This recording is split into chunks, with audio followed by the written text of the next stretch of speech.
Guys ഇപ്പോൾ ഒരു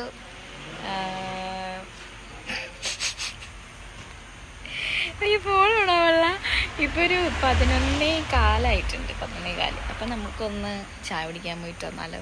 അതുകൊണ്ട് അടുത്ത് തന്നെയാണ്. ഇപ്പം നമ്മൾ മലയിടത്തിലാണുള്ളത്. അപ്പം നമുക്കവിടെ പുക്കാട്ടുപടി അവിടെ പോയിട്ട് ചായ കുടിച്ചിട്ട് ഓടി വരും. അപ്പോൾ ഇവിടെ കസിൻസ് എല്ലാവരും ഉണ്ട്, ഓണായിട്ട് വന്നേക്കുന്നതാണ്. അപ്പോൾ നമുക്ക് പോയിട്ട് വരാം.